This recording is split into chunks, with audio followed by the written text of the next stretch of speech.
Hello, loved ones. Thank you for joining me today. And if you're new to the channel, then welcome to the family. Today, I will be reviewing Married at First Sight Season 15, Episode 9, Afterparty. And it was another great episode where they spilled all the tea. So please subscribe so that you can be part of the congregation. And please comment so that you can be part of the conversation. And with that, let's get started. Welcome to Fueled by Intentions, where we talk about faith, family, finances, fitness, and fun. Sponsored by Bynum's Business Solutions, where the right fit is made simple. We specialize in tips, tools, and strategies designed to help you achieve your financial health so that you can take control of how you spend your money so that you can spend more time with your family, friends, and doing the things you love. So let's jump right into the video. The episode was hosted, of course, by the beautiful Keshia Knight Pullam, and her guest was Stacia, Nate, and Sarah Colonna, who is the co-host of Are You My Podcast. Keshia began the show by asking Sarah, how did she feel about being back in the studio, and what did she think about the couples? She said she was excited to be back in the studio. She loves the show, and to be able to continue the conversation with the cast is so much fun. She says she is drawn in by this cast this season. She says it is really nice to see them getting in deep emotional conversations right off the bat. Keshia then turns her attention to Stacia and Nate, and she asks them how they feel about having someone right there who will give them a viewer's perspective about their marriage. Stacia says she loves it. She is excited to see how Sarah feels and to hear her perspective. Justin says that perspective is important, and he thinks it's sometimes needed because sometimes the cast may see red flags as six flags. They then move on to the first clip, and it is Nate telling Stacia that he is at a 4 or a 5 out of 10 on the spectrum of falling in love.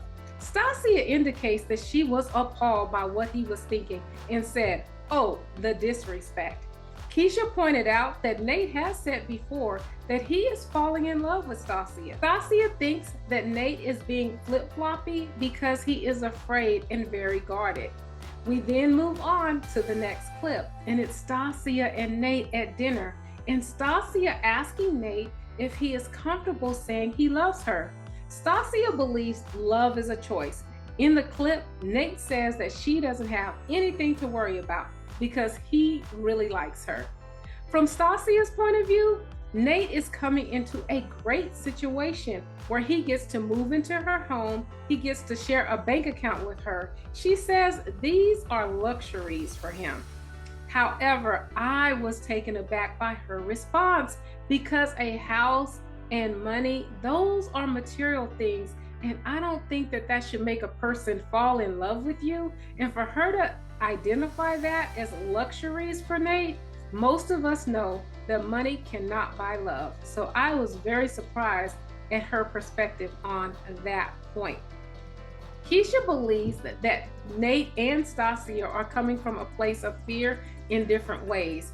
And Stacia shook her head in agreement.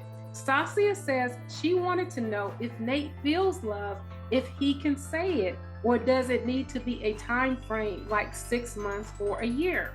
And Sarah says that she loves Stacia, and if Nate doesn't get it together, she will move in with her. Sarah says that Nate is overthinking it, and he thinks it has to be a certain time frame before he says it, and that he does not think the time is now. And Stacia validates Sarah's point by indicating that Nate verbalized to her that in order for him to say he loves her, that it needs to be a special place, like a romantic dinner or a special moment. But Stacia says she doesn't need all of that. From watching the clip, Stacia says she learned that she needs to be patient. She sees that she has started to put pressure on Nate and continually asking him, and she sees that he has begun to pull away. We then move on to our next clip, and Justin is now in the hot seat. The clip is Justin asking Alexis if she can tell him that she loves him, and Alexis says no. She is uncomfortable in that moment. Alexis wants the security that she had on their honeymoon, back where she felt like no matter what, Justin was behind her. Justin says Alexis' comment took him by surprise, but that's how she felt in the moment. Sarah was taken aback on day 3 when Justin told Alexis that he loved her. However, Sarah says that the process is fast-tracked, and she believed Justin when he said that. So she believed that he said it from the heart and it wasn't in the heat of the moment. Justin says he is getting a lot of pushback from saying that he loved Alexis so soon, but he says that on his wedding day, he made up his mind that he wanted to be committed. Therefore, it's not about a feeling. He is putting everything on the table. Keshia said that Justin is doing a lot to make sure Alexis is okay. Does he believe that Alexis is doing the same for him? Justin said no. After the dog attack, she is focused on herself and reverting back to what she is normally used to. He believes that Alexis has checked out and she is waiting for the experiment to be over. However, he says he's optimistic and he still has hope. Stacia says that she thinks that Alexis can come back from this, but Alexis has to push herself and get outside of her comfort zone. Stacia believes that the dog attack was an honest mistake. Keshia says it's all a misunderstanding, and she does not believe that Alexis or Justin is coming from a place of malice. We then moved on to our next clip, and it was Alexis telling Justin she would not stick around if they were not married. She says that the Newton thing really got to her and what she perceived as a lie. She takes people at face value and believes what she sees. Justin says Alexis's words rubbed him the wrong way and he began to pull back. He does not think Alexis is ready to be married and only likes the idea of marriage. He says that there is a lot of work that comes with being a wife and she is not fully ready to commit because she is still guarded. Alexis is choosing to pull back. We then get a bonus clip of the most fun Justin has had with Alexis. They were listening to some old school 80s music and began to dance, and it lasted for about 25 minutes. They then sat down on the couch and laughed about it. We then moved on to our next clip. The clip was the guys showing up in the same shirt and Mitch saying it's a physical thing that you take on when someone buys you a gift. Stacia says they literally talked about this for 30 minutes and Nate was so frustrated that he yelled, "It's just a shirt." Mitch is a person who wants to do the opposite of what everyone else wants to do. Sarah says that Mitch is a contrarian. No worries, I looked it up for us. It means a person who opposes or rejects popular opinion. Justin says he was annoyed at Mitch. He is a 41-year-old and is like a dog stuck in his ways and does not want to follow along because he thinks it will change who he is. Keshia points out that Krysten handled Mitch. She says Mitch is throwing a tantrum, which is an adult form of a toddler's tantrum. Sarah was frustrated with Mitch because he was hung up on looking for something. And then she was worried that Krysten was gonna try to conform too much to make Mitch comfortable. She believes Mitch is growing the most out of everyone and likes Mitch and Kristen as a couple. Justin makes her repeat it out of disbelief. Keshia agrees in liking Mitch and Kristen as a couple to a point. She says Kristen is compromising a lot of herself and that's not sustainable. We then move on to our next clip and it is Stacia and Nate at the group session. Stacia says she is feeling lonely, vulnerable, isolated, abandoned, and sad.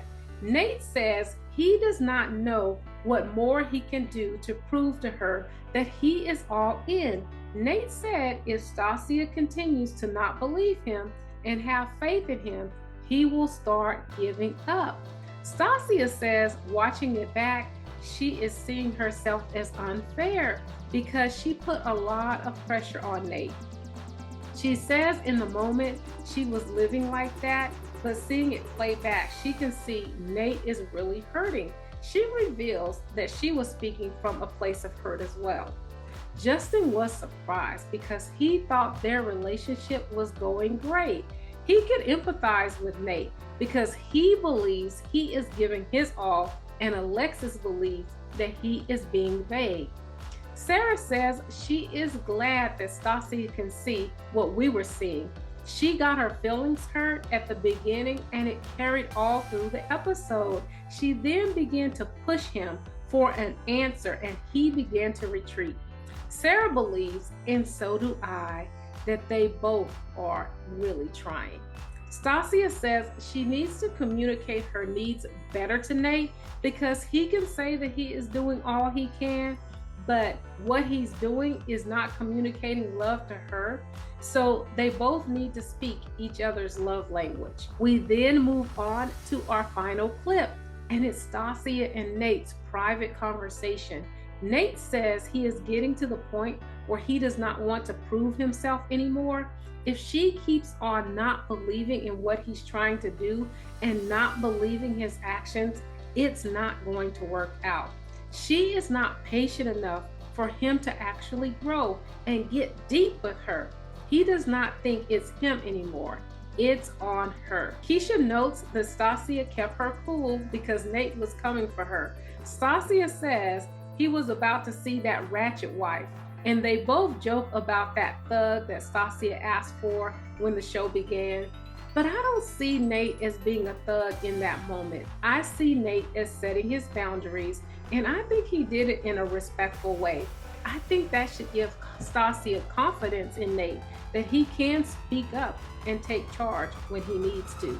Stacia says when Nate gets upset, she tries her best to be calm and try not to have an attitude. And that was a word. We should all try not to have an attitude when we are in a disagreement with a person, because we know that only makes the situation worse. Stacia says seeing the clip is hard to watch because she sees they are both defeated.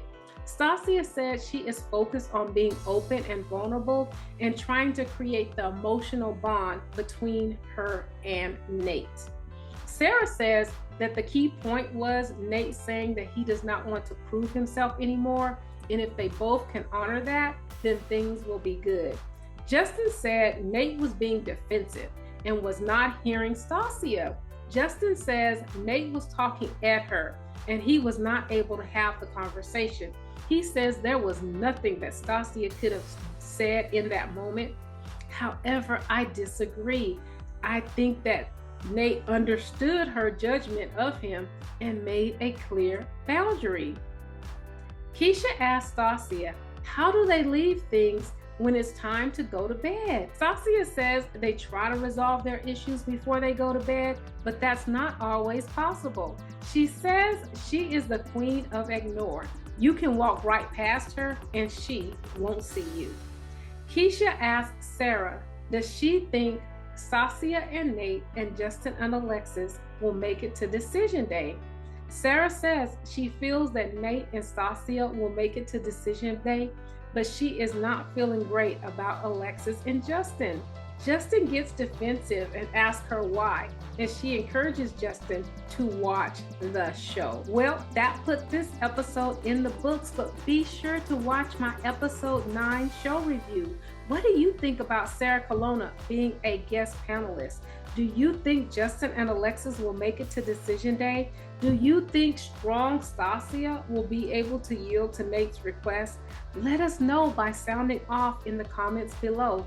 I cannot believe that Keshia shared with us who next week's guest is, which is Alexis, Mitch, and Sarah Colonna. Next time, we will catch the couples celebrating their 1-month anniversary. Morgan throws down the flowers that Binh gives her. Krysten finally has a breakdown and says, when is it her turn? Alexis cries and says she's hurt. I'm sure it's about Newton. Wow, another emotionally charged episode coming up. Please like, comment, and subscribe. And remember, live with intention. Be intentional.